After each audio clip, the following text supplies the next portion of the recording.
So yun na nga mga kaibigan, nandito tayo ngayon sa Banwa Beach, Calayan Island, kasama si Sir Derek, Sir Marlo, si Ma'am Jess.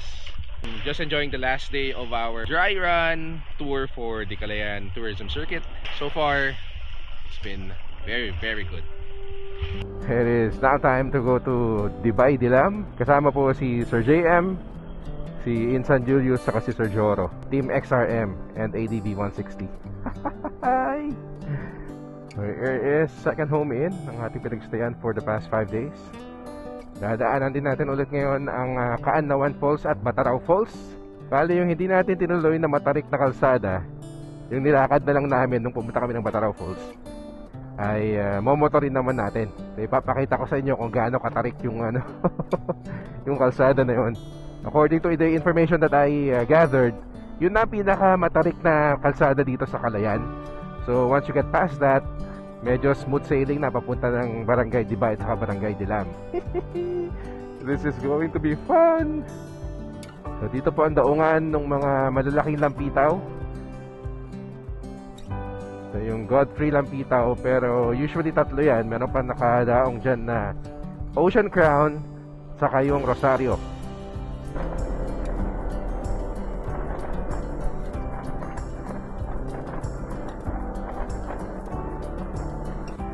Sitio Kaannawan and Kararuman. At eto na nga ang umpisa ng pinakadelikadong kalsada sa Calayan Island, lalo na kung umuulan. Ayun, Kaannawan Falls. Ito na yung hindi natin pinuntahan last time kasi sobrang tarik. Hindi siya understatement, matarik talaga siya. Mamaya pagbalik, if there's still enough light, una ko ng drone shot to. Ayan, ang tarik ko.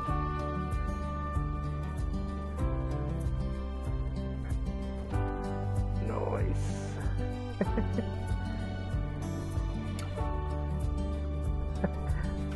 Saya! Na motor din.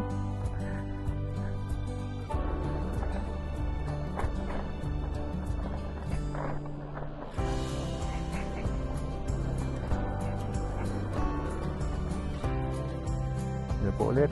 Nandito tayo ulit sa Bataraw Falls. Yan.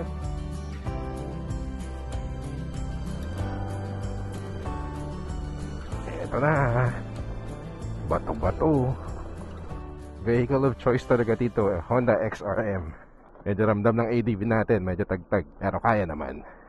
Trivia lang about this road, umokay na daw ito kasi dati it takes you about 1 hour and 30 minutes or 2 hours to go to Dibay, the next barangay dito sa Kaannawan pala. Pero because of the efforts of the local government unit and the barangay council, gumanda na yung kalsada, mas madali na ngayong daanan, and it will only take you about 30 minutes na lang. O di ba? Napakalaking improvement noon, 1 hour 30 minutes to 2 hours down to 30 minutes. Solid. Kaya po mas masarap gumala dito sa Calayan. This is actually the trip that I've been looking forward to nung na-invite ako dito sa Calayan. At nung nalaman kung pwede magdala ng motor, aba naman, talagang na-excite ako. Ito na nga. And I'm guessing this is the first motovlog of its kind dito sa Calayan. And I'm happy to be the one to present it to you. Ang sarap mag-present ng ganda ng isang lugar, doing what you love, which is motorcycling. Ito lang ang ayaw natin mangyari, umulan. Kasi mahihirapan tayo sa maputik na kalsada. Yeah boy! Woohoo!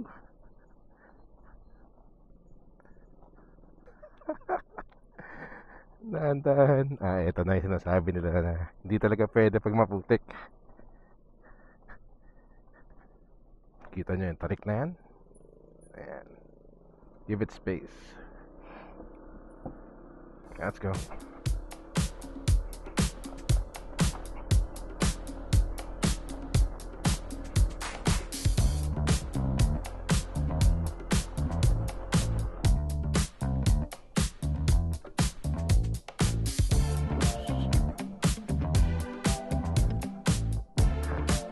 Slippery.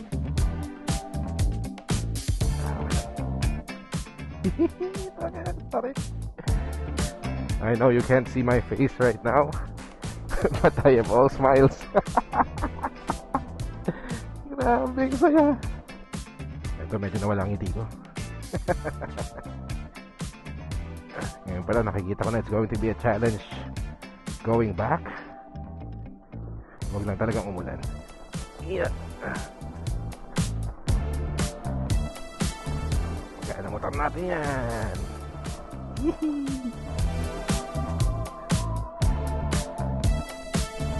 Banwa Pilid Integrated School. Shout out po sa inyo. Sarap ng simoy ng hangin.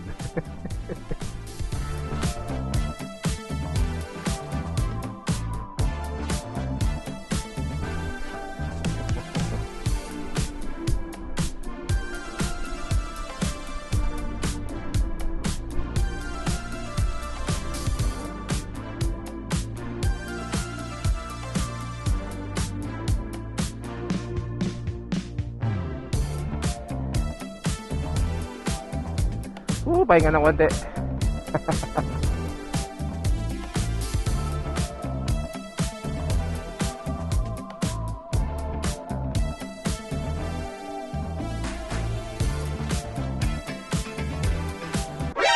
shit.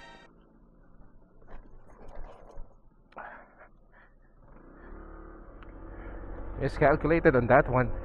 Tumama yung makina. More or less 1 hour at nandito na po tayo sa Barangay Dilam. Yung sinasabi pala ni Julius kanina, 30 minutes going to Dibay. Tama lang. Ayun, bahay ni Kapitan. Dito na po tayo sa Barangay Dilam. At yun, nalagpasan na yata natin yung bahay ni Kapitan.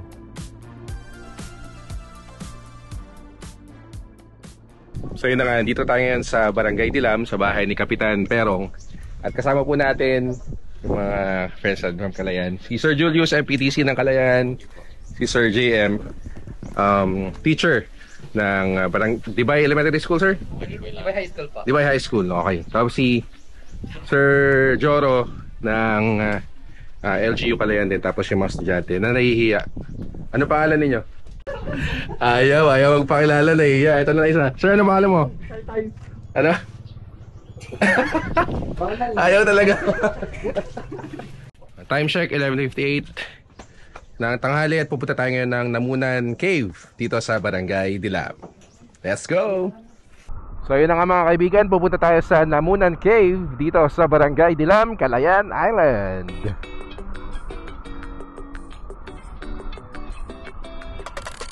Mali pala ako. Hindi pala yan ang Dalupiri Island. This one is what they call Dipari pala. Dipari Island.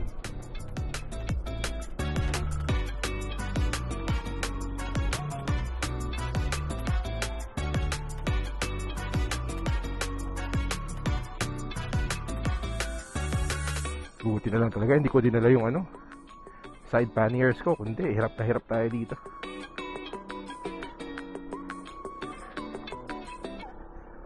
Nakakatawa.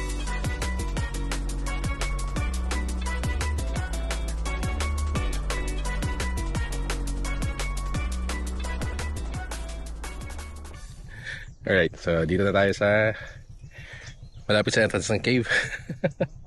Grabing ride, nice. So ito na nga, we are on our way to Namunan Cave. Laki ng langgam. Parang the road na taken talaga ito.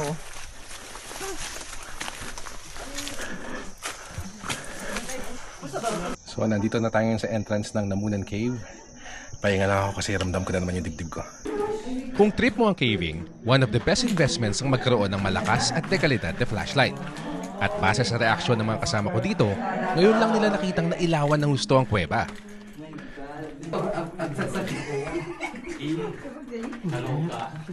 Tadi ko Bali Falls.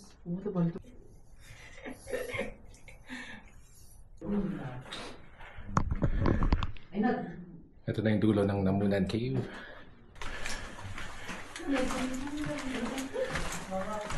We are in another section of Namunan Cave. Malamig dito sa loob ng cave, tapos may mga parts pa rin na buhay. May mga flowstones pa rin na kumikinang-kinang pa rin. Ewan ko ba? Kahit paulit-ulit kong makita ang halos magkakaparehong itsura ng mga rock formation sa loob ng kuweba, ay manghang-mangha pa rin ako. So yun, galing na tayo ng Namunan Cave. Maliit lang pala yung cave, pero at least we got to visit a new place dito sa Calayan Island. Shit. Pagkatapos mamitas ng mga mangga malapit sa kuweba, bumalik kami sa bahay ni Kapitan Perong para mananghalian. At maya't maya lang ay tumuloy na sa susunod na destinasyon. So yun, kasama po natin si Sir Roel. Siya po ang barangay secretary ng Barangay Dilam. At pagpunta tayo ngayon ng Tagipuro Island. Yan, lahat kami. Nung bisita ko dito noong 2022, kasama yung mga colleagues ko sa DSWT Kalahis Kids. Ito, hindi pa maayos masyado itong Tagipuro Island. Pero ngayon, inayos daw nila. And it's being used for events, birthdays, kasal, ganun. So, napakagandang development. At yun, may ginawang... Kung nakikita niyan, kung nasan si Cap, yun daw ang ginawang swimming pool. O, diba? Natural swimming pool.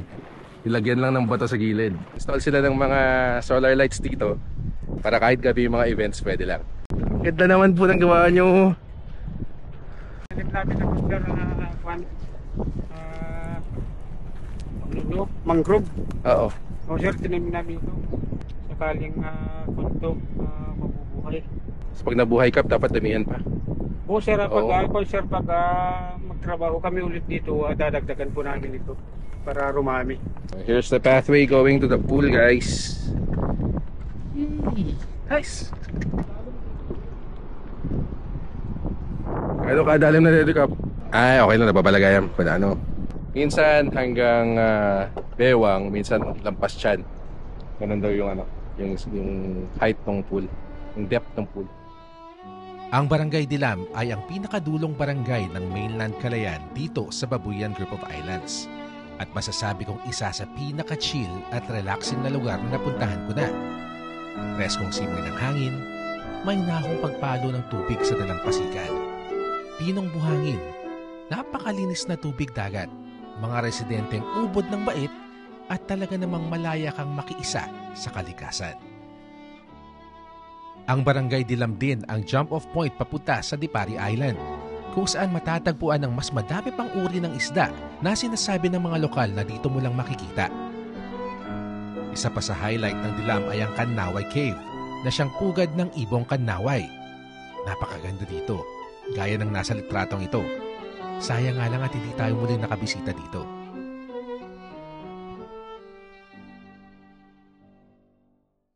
Time check, 2:35 in the afternoon. At umalis na kami sa bahay nila Cap Perong. Pabalik na kami ngayon ng poblasyon. Next time na pupunta ako dito sa Dilam, magka-camp tayo doon sa Tagipuro Islet. So akala ko hindi na kami pupunta ng Nagsarmingan, pero yun nga na pagkasunduan na maaga pa, alas 3, kayang-kaya pa daw puntahan.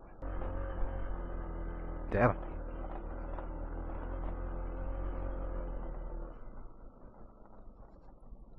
Ang saya. Ang saya ka.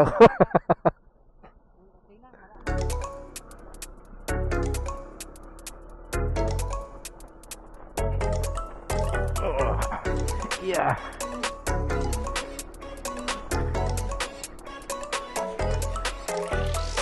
Kailangan namin huminto pansamantala dahil medyo makapal at may kalaliman din ng putik sa parting ito. Kaya nanigurado muna ang grupo na makakadaan ng lahat. Nandito na tayo kaya susubukan natin. Parang na yan, araro na.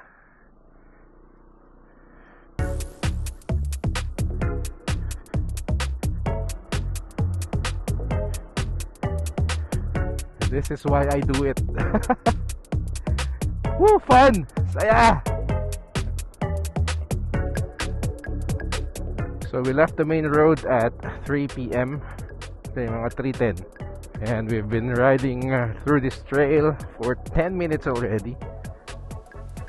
Feels like 30. Grabe siya.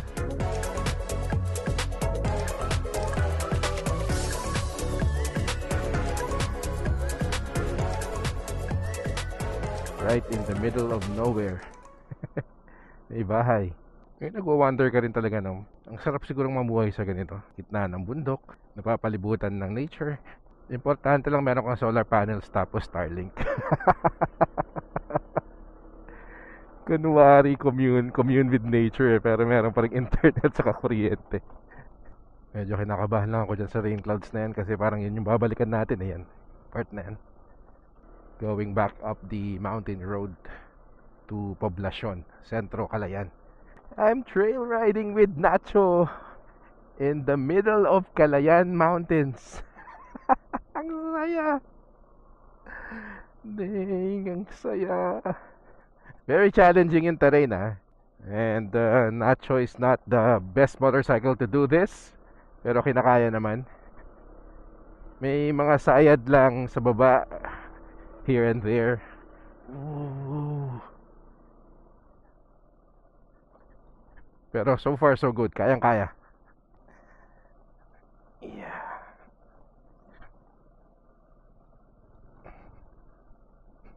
Sorry Zeph, ibabalik ko na naman sa yung bruised and battered si Nacho.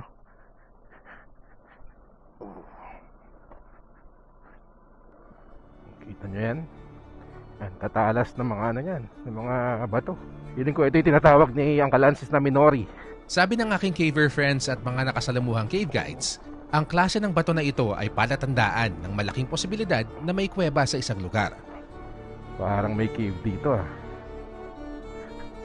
Oh shit!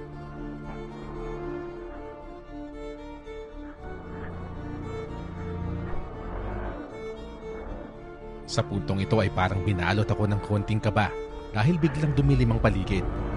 Alas 4 pa lang ng hapon pero nagpabadya ang ulan kaya dumilim ang kalangitan. Idagdag mo pa na naiwan ako mag-isa sa gitna ng masukal na gubat dahil kailangan kong magdahan-dahan para umiwas sa posibleng pagpunit ng aking gulong sa matatalas na batuhan.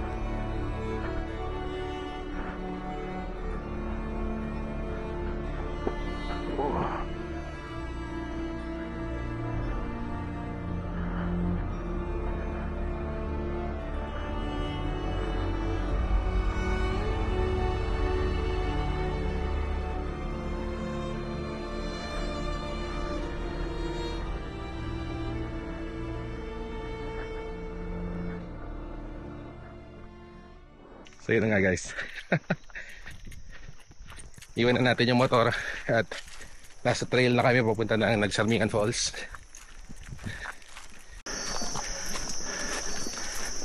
Ito yung mga panahong wala sa bokabularyo ko ang exercise kaya akala mo mamamatay na ako kung hingalin. Yeah. At may nakita pa nga tayong hikad na katumbas ng 3 hinlalaki ang haba. Oh, nice.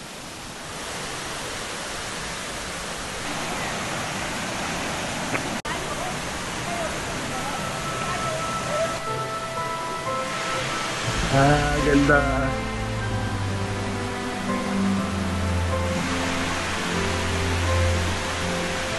Lagyan ito ang gandun lang. Oh. Pero parang hagdan-hagdan lang siya. Okay. Yan yung papunta ng cave. Thank you.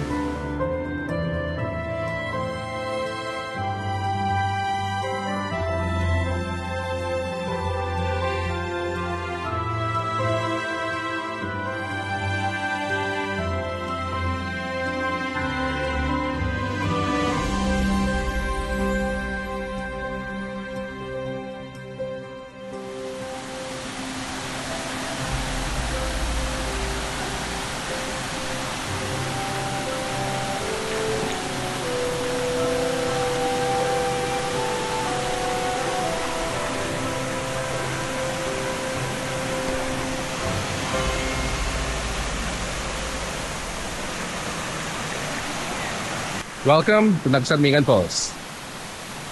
Kailangan na nating umuwi kasi dumidilim na sa pagbigyan ng lolo nyo. Vlogging is life. So we are now on our way back to Poblacion. Ang taas ng falls ng Nagsarmingan. Pero yun nga lang, walang tubig. Pero blessing in disguise din yung walang tubig na yun kasi kung umulan, hindi rin natin madadaanan to. Hindi mapupuntahan. And after a few hours of exploration sa kabilang bahagi ng Calayan, ay bumalik na tayo sa Poblacion. At dumiretso na nga kami sa sikat na Mickey House dito sa Calayan para kumain ng merienda. Maraming salamat po sa pagsama. Yan, na malagi pa tayo ng isang gabi sa Calayan. At kinabukasan ay inihatid na nga ako ni Pinsan Julius sa pier. Sinakay ng muli si Nacho sa Eagle Ferry at pansamantalang na maalam sa napakagandang isla ng Calayan. At dito na nagtatapos ang ating Calayan Island Motovlog Adventure. Kung nag-enjoy ka sa video ito, baka pwedeng maglambing na mag-subscribe sa King of the World YouTube channel at i-follow ang aking Facebook page. At i-share na din sa inyong mga kaibigan para mas madami pa ang makakita at mahikayat na bumisita sa Calayan at iba't ibang parte ng ating bansa. Maraming salamat sa panonood. Mabalo!